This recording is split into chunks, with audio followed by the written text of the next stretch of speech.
the GM Silversides, the GM PD 4104, the Scenic Cruiser.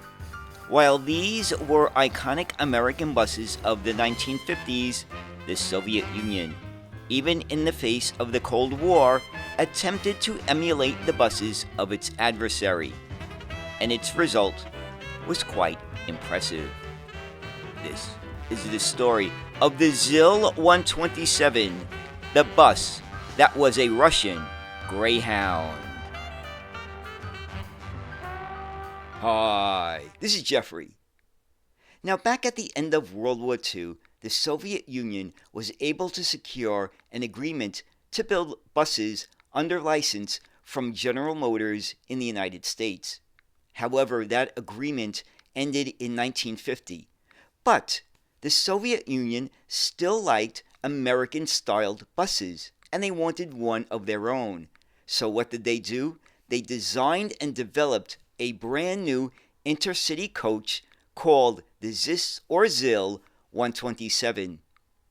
The ZIL-127 was a masterpiece in 1950s automotive design that echoed the American style of the time.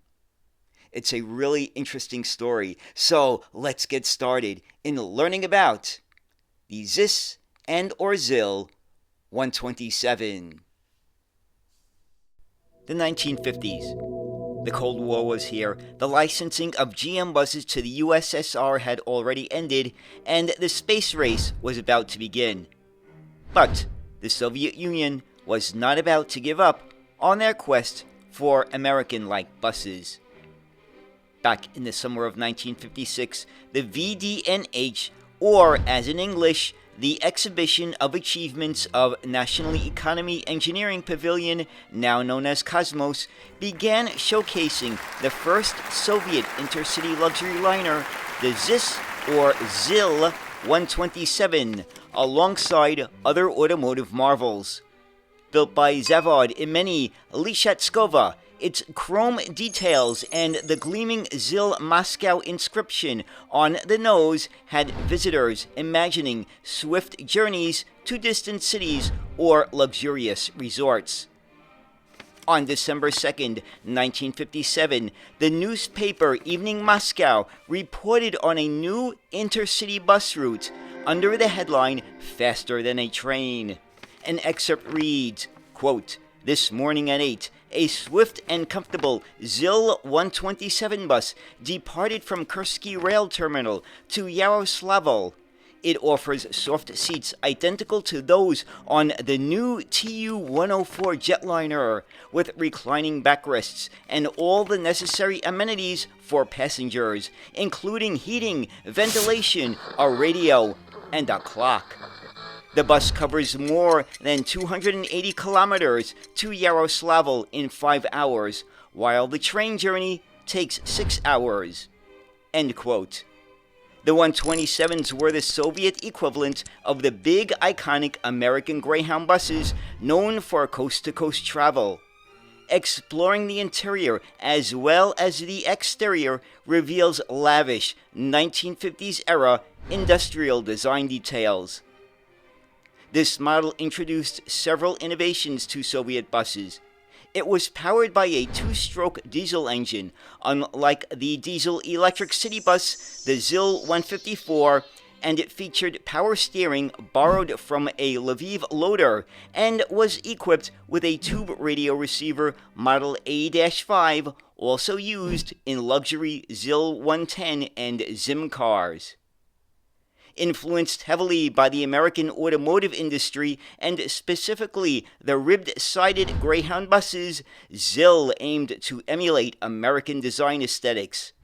The attention the ZIL-127 received was substantial, frequently making headlines in Evening Moscow, which chronicled not only the bus's features, but also the challenges it faced, as we will soon find out.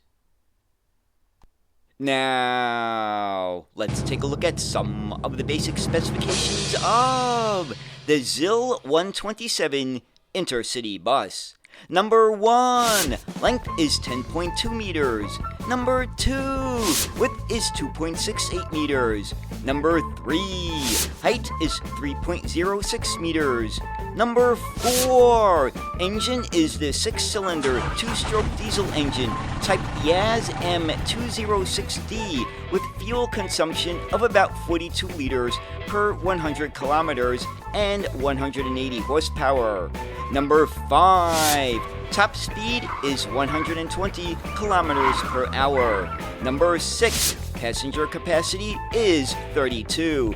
And number 7, empty weight is about 7 tons. There were actually multiple versions of the ZIL-127.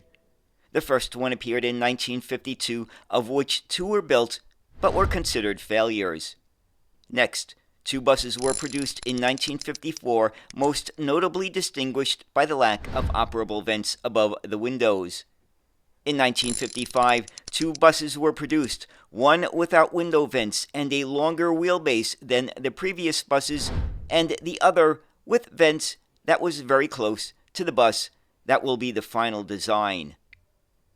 The final 127 appeared in 1956, which was the mass-produced model and is the one most associated with the ZIL-127 designation.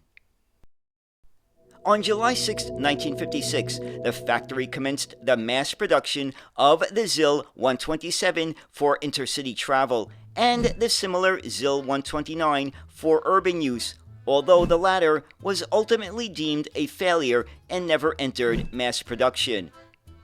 Problematic issues continued as Evening Moscow on January 18, 1956, detailed the first batch of intercity ZIL-127 buses encountering significant rework due to inadequate design and specification, which substantially increased production costs.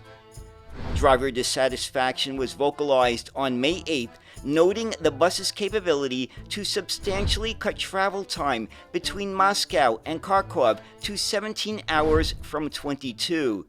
Yet drivers were penalized for speeding and had minimal rest due to stringent schedules. However, by June 1st, police were instructed to allow ZIL-127s to travel unhindered at higher speeds, and accommodations for driver rest were improved, significantly reducing travel times. By April 16, 1959, the Tu-104B airliner passengers on the newly inaugurated Moscow to Leningrad route began their journey not from Vnukovo Airport, but from Revolution Square. Here, 3 freshly minted green and blue ZIL-127 buses awaited them, transferring them from one airplane seat to another. That same year marked the end of the ZIL-127 production line. Over 5 years, 851 units were manufactured before production ceased. The formal reason given was non-compliance with the road traffic conventions with limitations which the USSR had agreed to. The 2.68 meters exceeded the 2.5 meter limit set by the convention. However, the underlying reason was economic, influenced by decisions made by the Council for Mutual Economic Assistance, a Soviet-led economic group. To support Hungary's automotive industry, it was decided to stop production of the ZIL-127 buses and instead mass import Hungarian Icarus 55 Lux buses into the USSR. ZIL-127 buses continued operations from the Moscow bus terminal until 1972. Today, only 4 examples of this iconic model survive within the former USSR, but only 2 are fully restored. Up until recently, only 1 restored example of the distinctive ZIL-127 bus, known for its top center headlight, ribbed aluminum sides riveted together, and plush seats akin to those in the Tu-104 airliner existed, and it was located in Tallinn. But now, a second one has made its debut in Moscow. This bus underwent a meticulous 5-year restoration and has been transformed into a spectacular sight. Today, the bus resides under the arches of the Ghan Museum, its elegance unmistakable. The ZIL-127 was truly the USSR's 1950s rock and roll intercity bus. So there it is, the story of the ZIS and or ZIL-127, the true rock and roll Greyhound bus of the Soviet Union. Now, just to clarify, about 130 of the Type 127s were built under the ZIS or Stalinista brand. But after the death of Stalin and the de-Stalinization process had begun in the Soviet Union, the name of the factory was changed to ZIL, with the letter L being for the last name of the factory's director. And so the remainder of the 851 buses were under the ZIL brand.